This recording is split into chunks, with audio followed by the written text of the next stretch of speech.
hacer hoy es presentar y sensibilizarnos frente a un tema que también se presenta, que no es lo más frecuente, pero que se puede dar, y es el tema del cáncer de mama en el varón. Vamos a presentar unos casos nuestros, pues unos casos de la región, sobre cáncer de mama, pero sobre todo vamos a hacer una revisión como en un paralelo del cáncer de mama en la mujer y el cáncer de mama en el hombre. Pero el principal mensaje de esta mañana, es llevarnos ese concepto de que el cáncer de mama no es exclusivo de las mujeres y que también puede darse en los hombres.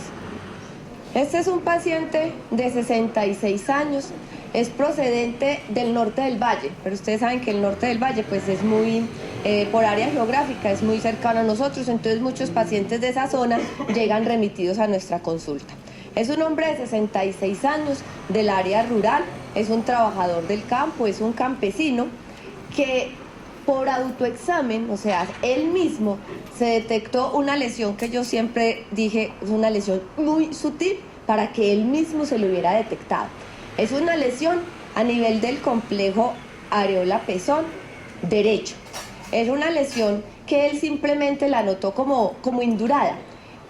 Aquí los cambios son muy sutiles, pero si ustedes ven, este complejo es un poquito más pequeño que este. Entonces, simplemente, ¿qué fue notando el paciente? El paciente notó cómo esa areola se iba como recogiendo, ¿sí? Cómo esa areola se iba como indurando, y efectivamente eso era lo único que se le palpaba, ¿sí?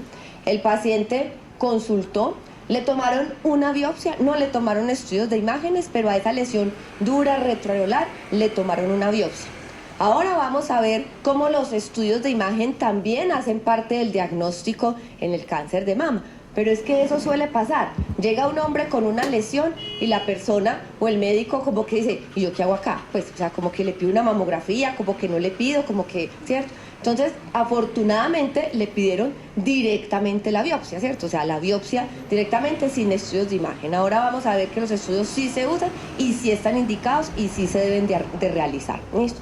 El paciente llega, se confirma que es un carcinoma ductal infiltrante. El paciente tiene una lesión central, retroareolar, indurada, confirmada histológicamente como un carcinoma ductal infiltrante.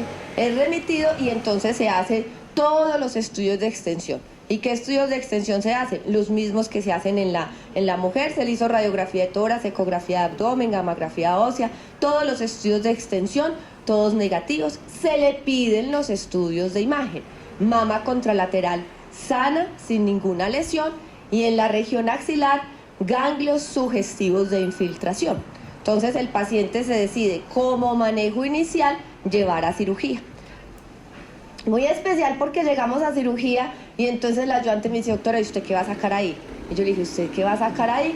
Espere, ¿qué se va a sacar acá? Esta es la pieza de la mastectomía, ¿sí? Como ustedes ven, es una pieza quirúrgica muy grande. La disección de la mastectomía se realiza desde la región infraclavicular hasta la región esternal y la línea medioaxilar. Entonces, esta después es la pieza quirúrgica, ¿sí?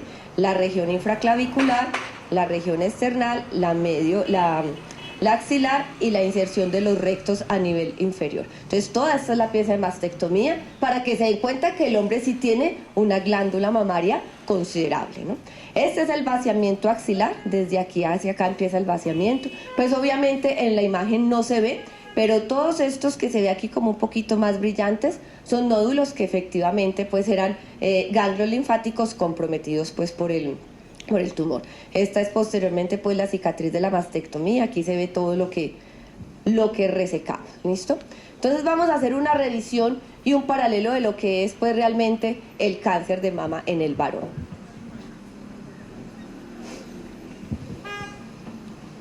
Gracias. Buenos días. Con respecto al contexto mundial que tenemos acerca de esta patología, hay que tener presente unos puntos muy claros. Primero, que constituyen menos del 1% de todos los tumores malignos de la glándula mamaria. Podemos considerarlo un porcentaje muy bajo, pero en realidad vamos a ver las repercusiones que tiene que en nuestro país o en el mundo no existan tamizajes ni estudios que realicen en esta población un seguimiento acerca de cómo ha evolucionado esta patología y cómo deberíamos enfocarnos, porque se considera como si fuese una población que está desamparada y que no tiene ningún tipo de seguimiento. La mayor incidencia epidemiológicamente se encuentra en Israel, con una tasa acumulada de 1.25 hombres por cada 100.000 habitantes, mientras que la menor incidencia se presenta en los tailandeses, con 0.16. Es decir, al contrario de lo que sucede en el cáncer de mama, por ejemplo, en la población africana las mujeres tienen menos probabilidades del desarrollo de cáncer de seno, pero en cambio los hombres africanos tienen más tendencia o es mayor la incidencia de que desarrollen cáncer de seno, y esto se encuentra asociado a patologías hepáticas, como por ejemplo en ellos es más común que se presente la hepatitis. Por su parte, en Colombia, la incidencia estimal anual es de 0.1 por cada 100.000 habitantes, lo podemos considerar que estamos muy por debajo inclusive que Estados Unidos. Esto es significativamente menor que la tasa que encontramos en ellos.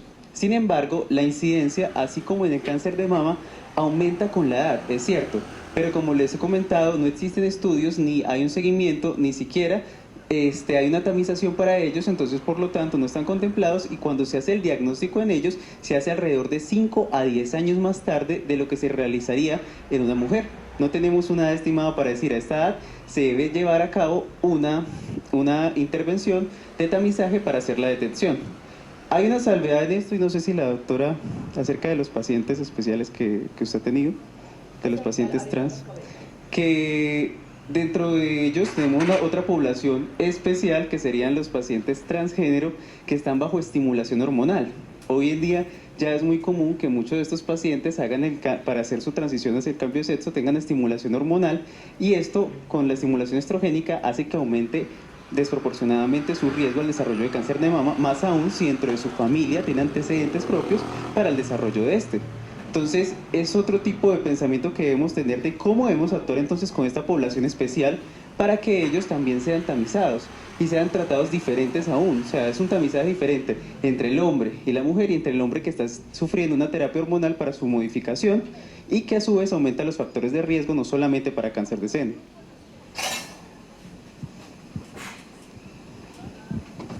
Bueno, buenos días. Yo les voy a hablar sobre los factores de riesgo. Acá tenemos un cuadro comparativo entre los factores de riesgo masculinos y femeninos para desarrollar cáncer de mama. Entonces, dentro de los factores de riesgo masculinos tenemos la edad avanzada, porque como ya les dijo mi compañero, se encuentra el diagnóstico a edades 5 a 10 años mayores que en las mujeres.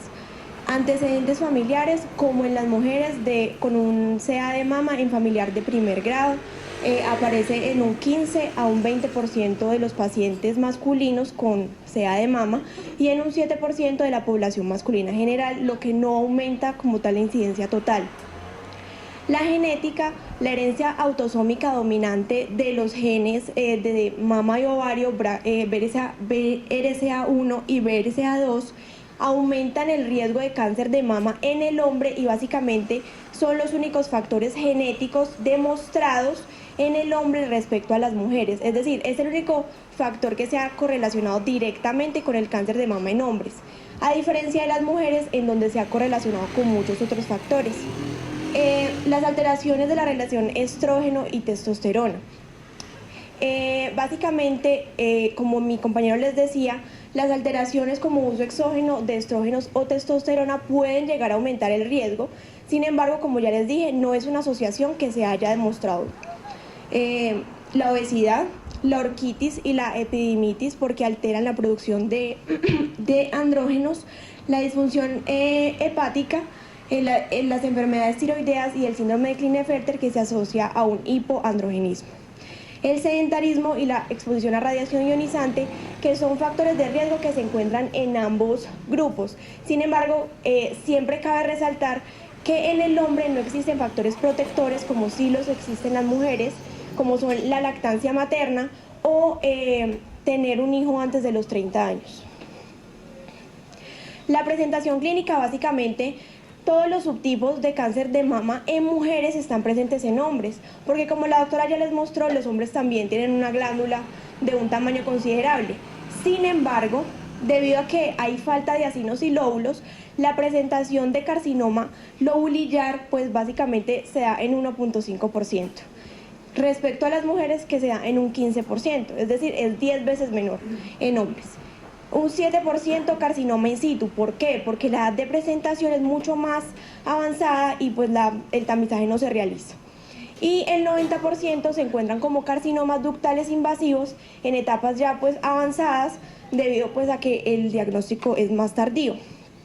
Mi compañera ya les va a explicar que básicamente estos cánceres se presentan en mayor frecuencia como receptores hormonales positivos. En la presentación clínica no hay diferencia, la diferencia la da la edad. Como se encuentra a edades tan avanzadas, las presentaciones ya son muy bizarras, entonces se encuentran con una masa firme, que es retrosub-areolar, que es indolora, que básicamente tiene afectación del pezón en un 40 o un 50% y que afecta al lado izquierdo en mayor predominancia que el lado derecho, tal como las mujeres. Los cambios cutáneos asociados como la retracción, el edema, la piel de naranja, la fijación de la masa piel o los tejidos subyacentes también está presente en los hombres. Y básicamente, como se dan en casos avanzados, la adenopatía axilar básicamente está presente en todos. Respecto a las mujeres, las características clásicas del cáncer de mama se dan exactamente igual que en los hombres.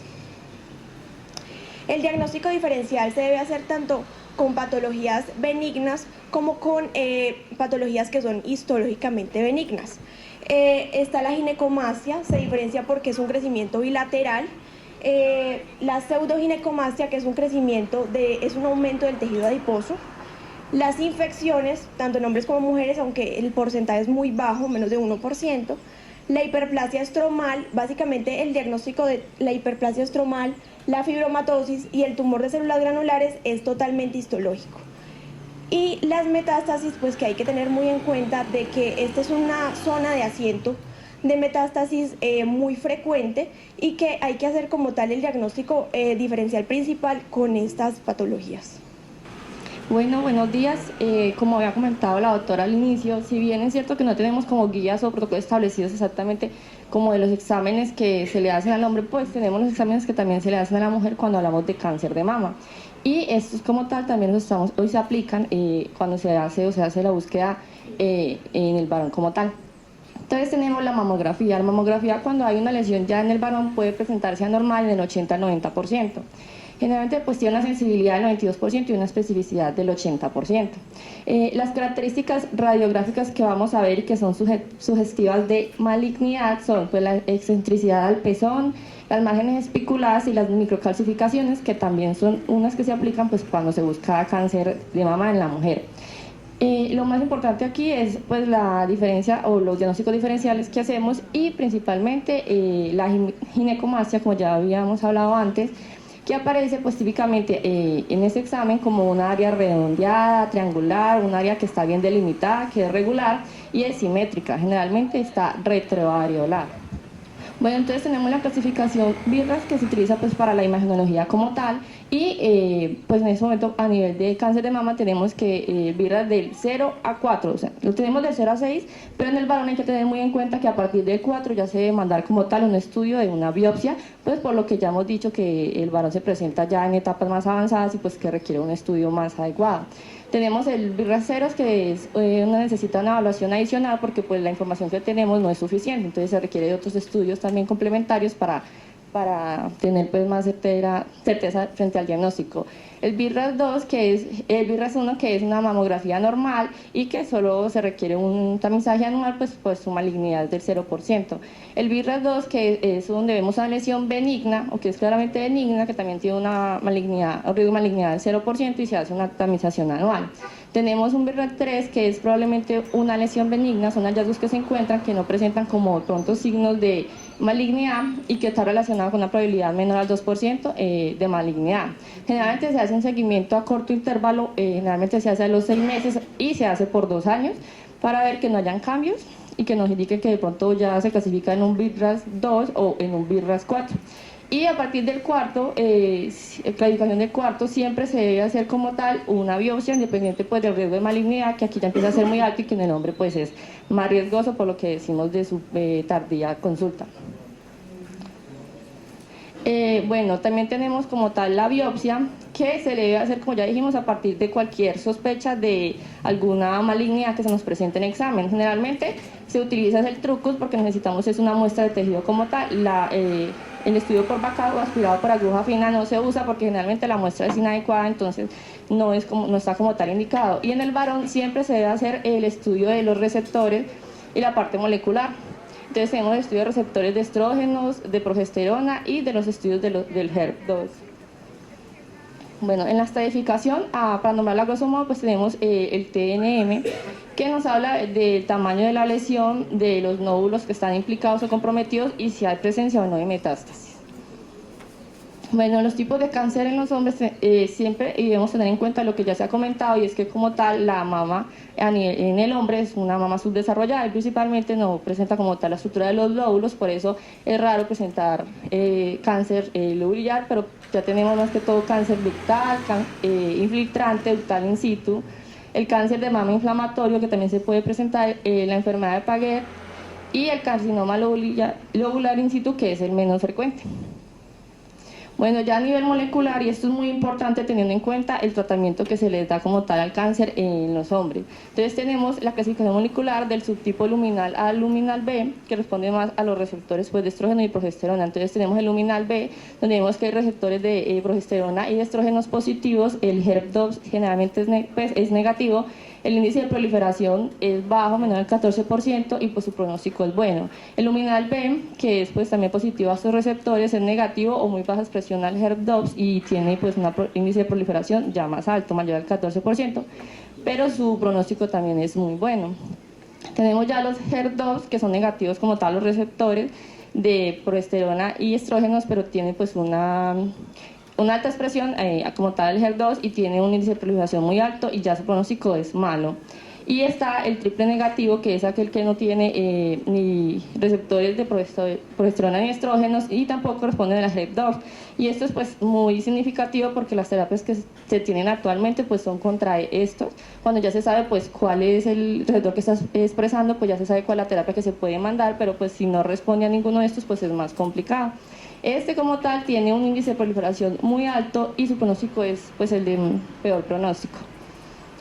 En cuanto al tratamiento, principalmente tenemos el quirúrgico por el diagnóstico en estadios tardíos o ya avanzados en los cuales consulta el varón, entonces generalmente se utiliza una mastectomía radical. También en algunos casos se ha considerado pues adecuado hacer el estudio del ganglio centinela y cuando pues sale positivo siempre es recomendable hacer o se hace el vaciamiento ganglionar, pues por lo que ya hemos dicho de todos los riesgos y los estadios avanzados en los que se consulta. Bueno, entonces también tenemos la terapia ayudante. Para esto entonces, ¿qué tenemos? Tenemos diferentes opciones dependiendo de, como la compañera estaba diciendo, de cómo se presenta pues frente si son positivos para presentación de hormonas o receptores de HER2. Entonces tenemos primero la radioterapia. Se refleja casi igual que el uso en las mujeres y estos incluyen pacientes que tengan, que hayan sido sometidos a una cirugía conservadora o en pacientes que tengan una cirugía con una mastectomía, que tengan nódulos positivos, pero de 1 a 3 nódulos, o pacientes que durante la recesión hayan tenido los márgenes positivos, o los pacientes que tengan ganglios linfáticos positivos de 4 o más ganglios. Otra terapia ayudante entonces está la terapia endocrina, que principalmente en los hombres, a diferencia de las mujeres, vemos que el uso del tamoxifeno es el principal. Como le estaba mencionando, este es donde se hace pues un resalte importante porque es que en las mujeres uno de los principales son los inhibidores de las aromatasas, pero entonces en los hombres está el tamoxifeno. En la quimioterapia vemos que en general disminuye el riesgo de recurrencia y mejora lo que es la sobrevivencia a 5 y a 10 años de estos pacientes. Los beneficios también se tienen que contrapesar en cuanto a los pacientes de bajo riesgo. Y se utiliza principalmente para los pacientes que tengan cáncer de mama triple negativos. Otra terapia que tenemos es el trastuzumab, que más la quimioterapia en los pacientes que tengan los receptores positivos de HER2. Y en estos, entonces, ¿qué normalmente se ven en los pacientes pues, que tengan ansiedad de mama y sean varones? Que no hay una significancia muy diferente a la sobrevida en comparación con las mujeres. Y que normalmente esta sobrevida y el pronóstico va a depender tanto del tamaño del tumor, la presencia y pues el número de ganglios que tengan afectados. Y en un estudio que fue desarrollado decía que a 10 años el porcentaje de sobrevida, entonces dependiendo de si hay nódulos histológicamente negativos, es de una sobrevida del 77%. Si tienen de 1 a 3 nódulos positivos, es del 50%. Y si tiene 4 o más nódulos histológicamente positivos, entonces ya vemos que cae a un 24%. El seguimiento. Y el seguimiento principalmente lo hacemos con mamografía o ecografía. A diferencia entonces de las mujeres, lo que queremos resaltar es de que principalmente es la ecografía. La mamografía se manda principalmente en los pacientes que tengan un riesgo muy alto de cáncer de mama contralateral. Y tenemos siempre que tener en cuenta que los pacientes que hayan tenido un cáncer de mama debemos de estar buscando otras neoplasias secundarias, porque tienen hasta un 12.5% de sufrir estas. Y estas principalmente fueron las gastrointestinales, el páncreas, los mielomas y el cáncer de próstata. Algo importante acá en el seguimiento es que los pacientes, los varones con cáncer de mama, a todos se les debe hacer estudio de mutación genética. Entonces este seguimiento va a variar también de acuerdo a ese resultado de ese test de mutación genética. Todo varón es indicativo de hacer estudio genético. Realmente la revisión de cáncer de mama en el varón no es fácil. No hay estudios grandes, no hay estudios poblacionales, entonces realmente se ha extrapolado mucho lo del cáncer de mama en la mujer. La clasificación molecular se extrapola en el hombre y vemos que el comportamiento es similar, que los subtipos luminales, o sea, los subtipos que tienen receptores hormonales, responden mejor al tratamiento, tienen menos agresividad tumoral, tienen un mejor pronóstico, que los subtipos no luminales, los que no tienen receptores, tienen más agresividad, indiscutiblemente los triple negativos, ¿sí? El tratamiento es igual de acuerdo a esa clasificación. Para terminar el caso que les había presentado, quería que ellos primero presentaran para yo contarles entonces qué salió con ese paciente. 66 años, con una masa retroareolar. El resultado final de la patología fue un carcinoma ductal infiltrante. Ya vieron la explicación de por qué es el más frecuente. Es el más frecuente porque los hombres no tienen desarrollo lobulillar, entonces es más frecuente que se presente a nivel de los ductos. Entonces, tenía un carcinoma ductal infiltrante, tenía receptores positivos, terminó siendo un luminal A. Tenía receptores de estrógenos positivos, progesterona positivo, ER negativo. Fue llevado a cirugía, el resultado de la cirugía fue un tamaño tumoral de 3.5, lo que viene a corresponder a un T2 en la clasificación del TNM, y como les digo, se extrapola la misma clasificación. Tenía 3 ganglios positivos, el paciente fue llevado a radioterapia, a quimioterapia por la presencia de ganglios axilares comprometidos, ¿sí? En estos momentos la cirugía fue en el 2016, tiene 18 meses de seguimiento libre de enfermedad, el paciente está muy bien, con terapia hormonal, está tomando tamoxifeno y el paciente en estos momentos está asintomático, sobrevida libre de enfermedad. Y un pequeño detalle, llevamos 18 meses tratando de que la EPS le autorice el estudio genético y todavía no hemos podido, ¿sí? Puede pasar a veces en nuestro medio, pero esa es la historia. Pero también, entonces ese es un caso de un tumor luminal con un buen pronóstico, con un paciente que está en buenas condiciones. Ahorita les voy a contar otro caso de un tumor un poco más agresivo, es que casi no se ve la imagen, ¿sí? Este es un cáncer de mama en un hombre, y miren, les cuento la historia. Un paciente de 50 años con una masa más en la prolongación axilar que realmente a nivel central de la mama. El paciente empezó con una masa, empezó a crecer, no era esto, pues obviamente es una foto pues ya mucho más avanzada. El paciente es del norte del valle, el paciente era de Zarzalvalle. Entonces empezó a notar ese crecimiento, empezó a notar esa masa y consultó. Entonces primero le dijeron que no, que tranquilo, que eso era un lipoma. Después el paciente seguía creciendo la lesión, pero era una lesión dura, ¿sí?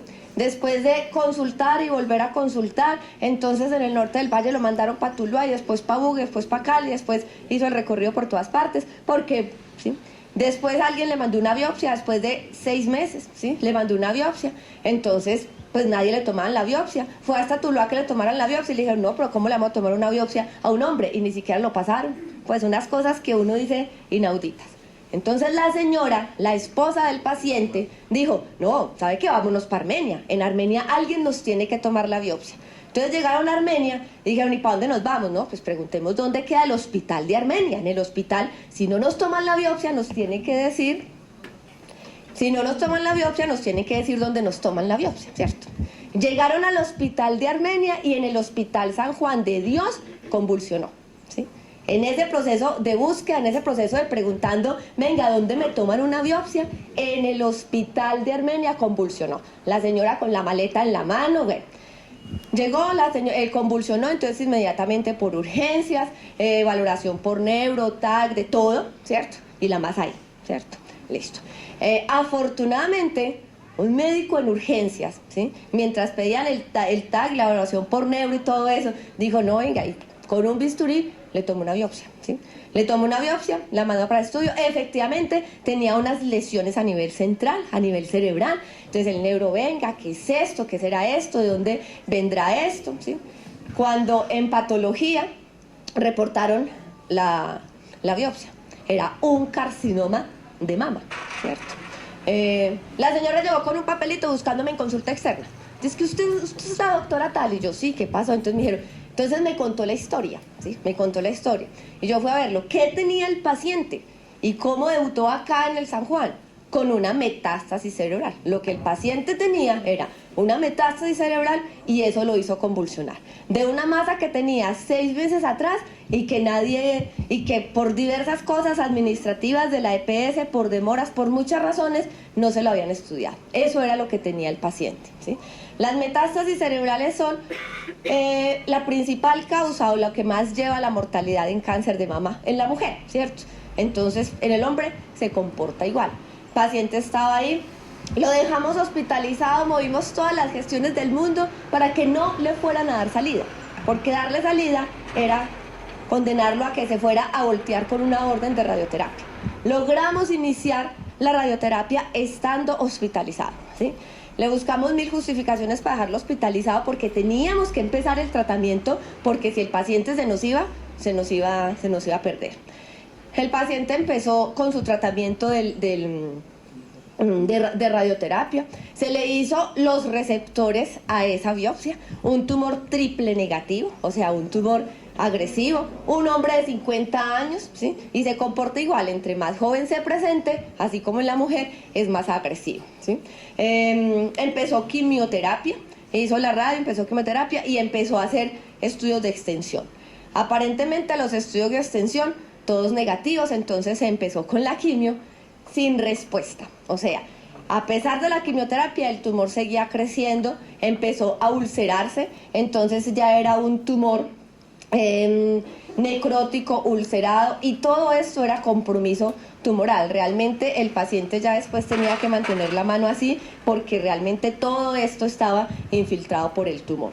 El paciente finalmente fue llevado a una mastectomía, pero más por algo paliativo y por calidad de vida. Dentro de todo el tratamiento, empezó a hacer un cuadro de gastritis, pues, como casi todos los pacientes oncológicos, ¿cierto?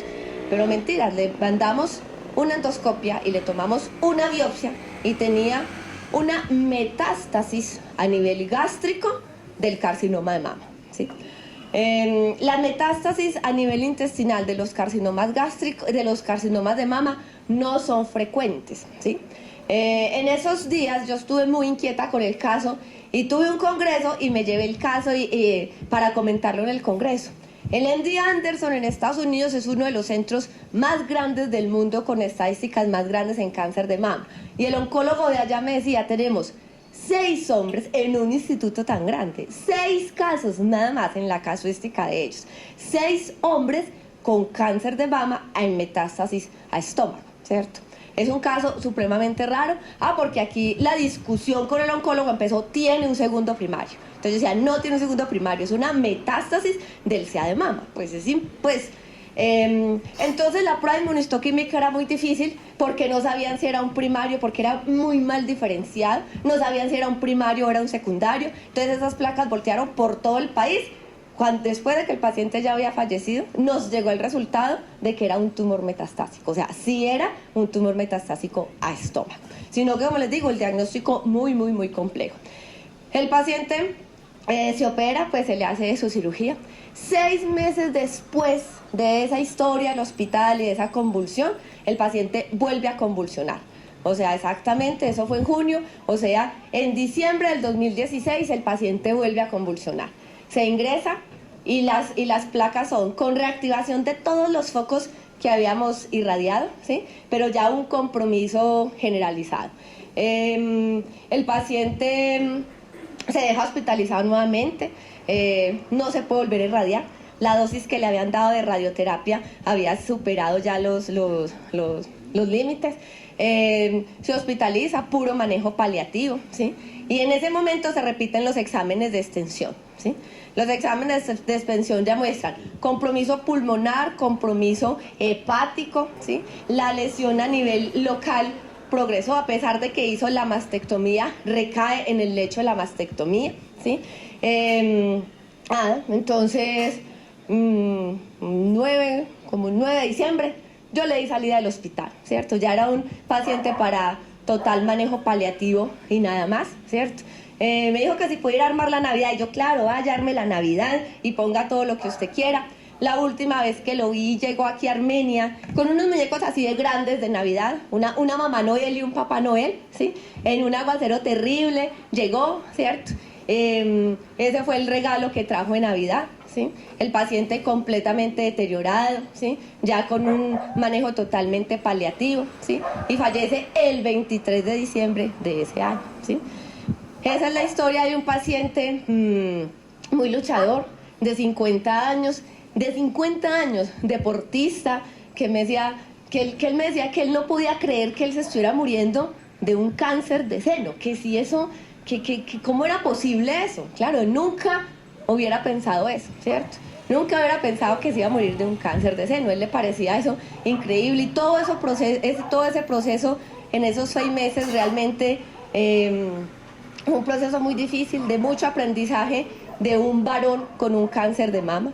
Entonces esa era la otra historia, o sea, la otra historia de un cáncer agresivo, de un carcinoma triple negativo, que se comporta igual de agresivo como en las mujeres, que hace los mismos sitios de metástasis cerebral, pulmón, hígado, ¿sí? Y que ocurre lo mismo, que cuando no hay respuesta a la quimioterapia es de mal pronóstico, que la metástasis cerebral es lo que marca, es lo que más impacto tiene sobre la mortalidad en las pacientes con cáncer de mama. O sea, nos enseñó que realmente se comporta igual que en las mujeres, ¿sí? Y el otro paciente, el subtipo luminal, con una adecuada evolución. Entonces ese es pues como el paralelo. Estas son las otras fotos. Mire cómo protruía aquí pues ya toda esta masa. Por eso les digo que era hasta muy complejo para la movilización del paciente, ¿sí? Y finalmente el tema especial que estaba diciendo Anthony ahora, ¿sí? Y es este grupo de pacientes que estamos viendo, que son los pacientes que tienen estimulación hormonal alta. Este es un caso de un cáncer de mama en un paciente que había tenido una estimulación hormonal durante muchísimos años. Tenía un desarrollo mamario, pues aquí ya no se ve tanto porque esto fue después del tratamiento, después de la quimio, después de hormonas. Entonces el volumen que había ganado obviamente ya lo había disminuido, ¿sí? Tenía además la inyección de unos biopolímeros, entonces por eso todavía aquí se ve que en la otra mama conserva algo de volumen, pero esto ya es más volumen por los biopolímeros. Entonces este es un paciente que se estimuló hormonalmente durante muchos años. La mayoría de estos pacientes, esa estimulación es es empírica, pues es automedicada, que porque el otro hizo, que porque el otro también hizo, entonces se aplican una serie de hormonas para lograr desarrollo mamario. Este paciente desarrolló un cáncer de mama, ¿sí? Fue operado, fue llevado a mastectomía, recibió quimioterapia, ¿sí? Y después de 2 años, llega con estas lesiones, ¿sí? Que se llaman nódulos de permeación. Son actividad tumoral que se presenta en la pared, pues, torácica y a nivel de la piel, ¿sí? Este paciente se nos perdió, no tengo el seguimiento de este paciente porque no volvió a controles, no sabemos qué pasó con él, pero simplemente lo traigo porque ese tema es especial. Ahora tengo un paciente que lleva 20 años con una estimulación hormonal. El paciente me cuenta, yo le decía, bueno, cuénteme cómo era. Me dijo, no, vea, cuando yo comencé me daban 3 tabletas de Diane al día, ¿sí? Y me decía, Diane, son unas pastas. Y yo, sí, yo conozco el Diane. Entonces se tomaba 3 pastas de Diane diarias, ¿cierto? Que después le mandaron unas inyecciones, bueno, o sea, todo totalmente automedicado, empírico. 20 años con estimulación hormonal. Y una familiar en primer grado de consanguinidad salió con cáncer de mama. Entonces el oncólogo le dijo a todas las mujeres, les dijo, ustedes tienen que ir a hacerse mamografía. Y él dijo, ¿y yo qué? ¿Cierto? Entonces fue donde el médico y dijo, vea, es que a todas las mujeres de mi casa les mandaba mamografía, ¿y yo qué? Entonces el médico dijo, pues yo no sé. Entonces se lo mandó al ginecólogo y el ginecólogo dijo, no, pues yo no sé, y me lo mandó a mí y yo dije, no, pues yo no sé, pero supuestamente yo tenía que hacer algo con él. Para eso no hay un estándar, no hay unas guías, no existe tamización. En eso estamos cortos y estos son casos que cada vez vamos a ver de manera más frecuente. Entonces, ¿qué hacíamos? ¿Cómo es la tamización para esa persona? No sé, eso no está escrito, eso no está estipulado en ninguna parte. Para la tamización, no hay tamización para los hombres por la baja incidencia que hay, pero es que estos son casos especiales. Entonces, ¿cómo le hacíamos la tamización? ¿Cierto? Pues bueno, resulta que empezamos y el paciente sí tenía una lesión en la mama, ¿sí? ¿Yo qué le pedí? Yo le pedí una mamografía. Le pedí una mamografía porque es que tenía un desarrollo o tiene un desarrollo glandular. Pues claro, si lleva 20 años estimulándose, ¿sí? Tiene unas mamas completamente, pues no, normales, entre comillas, ¿sí?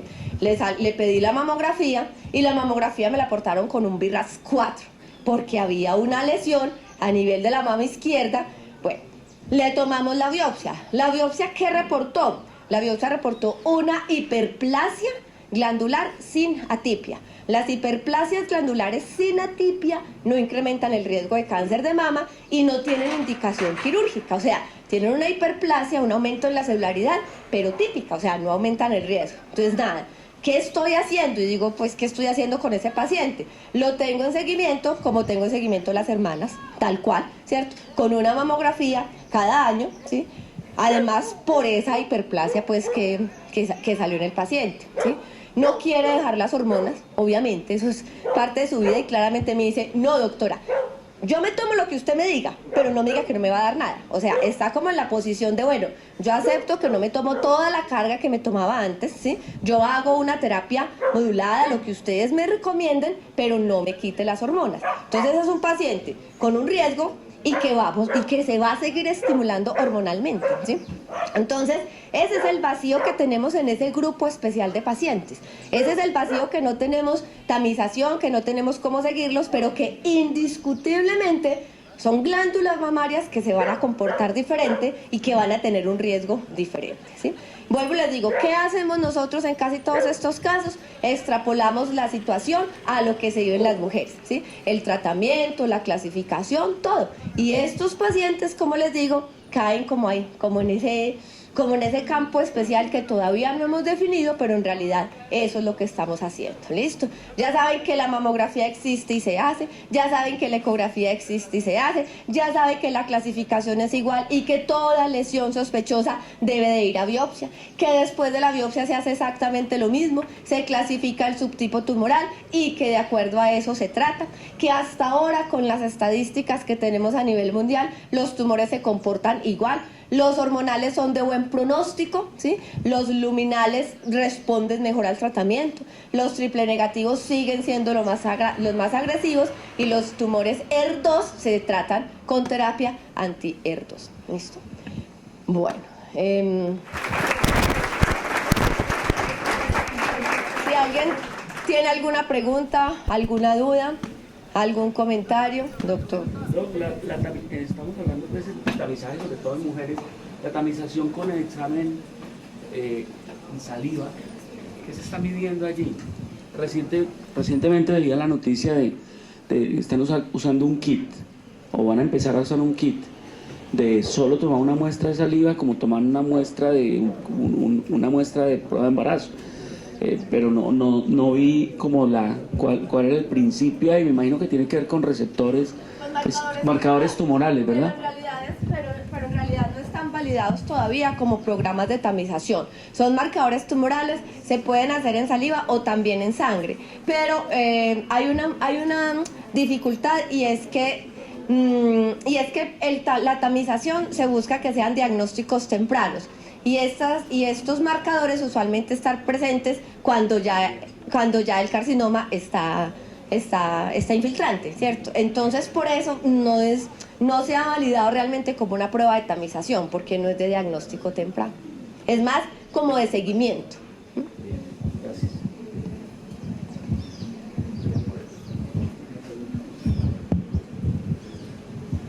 Doctora, me presentaron en unos birras bajos la tamización o el seguimiento anual. ¿Ese es el protocolo que se está manejando para Colombia o ese era el del Colegio Americano de Radiología? No, ese es el del colegio. En los hombres Y perdón, y me complemento, porque yo creo que es muy importante para los estudiantes y para los médicos generales. Esa tamización en Colombia es obligatoria, hay que pedirlo aunque la paciente no tenga síntomas, sobre todo cuando es mujer. ¿Eso? En la mujer, en Colombia, la guía de práctica clínica está muy clara y se debe hacer una tamización con mamografía cada 2 años, y es obligatoria, así la paciente no tenga síntomas, así la paciente no tenga factores de riesgo. Es un tamizaje poblacional, no es un tamizaje de oportunidad. La idea es que sea poblacional, que se aplique a todas las mujeres del país, a partir de los 50 años, cada 2 años y hasta los 69 años de edad, ¿sí? En los hombres no hay esquema de tamización, entonces realmente esa columna del BIRRAS es extrapolado pues a lo de las mujeres, pero en realidad no entra a un programa de tamización. Esa columna de tamización anual es del Colegio Americano, cuando dicen que categoría 1 o 2 en realidad es pasar a su tamización indicada. O sea, tamización indicada es tamización de acuerdo al riesgo de la paciente. Si es un riesgo poblacional, entonces es un tamizaje cada 2 años. Pero si es de un riesgo aumentado por antecedentes o por alguna otra causa, entonces sí sería anual. Pero en realidad esa clasificación sí es del Colegio Americano, no es la que utilizamos acá. La que utilizamos acá en las mujeres es cada 2 años. En los hombres no hay tamización como tal, entonces en realidad la mamografía en el hombre se la reportan a uno y uno es el que decide cuándo vuelve a pedir otra mamografía. Hay discusión también ahora en un tema, y es que en las mujeres portadoras de una mutación BRCA tienen indicación de hacer mastectomía disminuidora de riesgo. No tenemos claro, les estoy sincera, no tenemos claro qué hacer cuando un hombre nos reporte un BRCA positivo. No sabemos qué hacer con la mama contralateral. ¿Por qué? Porque aunque tenga mutación genética, la probabilidad de desarrollar cáncer es mucho menor que en la mujer, ¿cierto? Entonces no tenemos claridad. Eso tampoco está en la guía. En ninguna parte tenemos claro, o sea, no existe literatura sobre mastectomía disminuida de riesgo en los hombres. No tenemos claro. Entonces cuando nos llegue con mutación, ¿qué vamos a hacer? No sabemos. Esos son los casos que todavía, y son los vacíos que todavía tienen las guías y que todavía tenemos desde el punto de vista del manejo, digamos que preventivo pues en los hombres. O sea, ¿vale la pena hacer mastectomía disminuidora de riesgo si el paciente tiene una mutación? Eso es hasta ese punto no lo sabemos. En la mujer sabemos que sí, en el hombre no sabemos, porque la incidencia es tan baja que no sabemos si realmente lo justifica o no.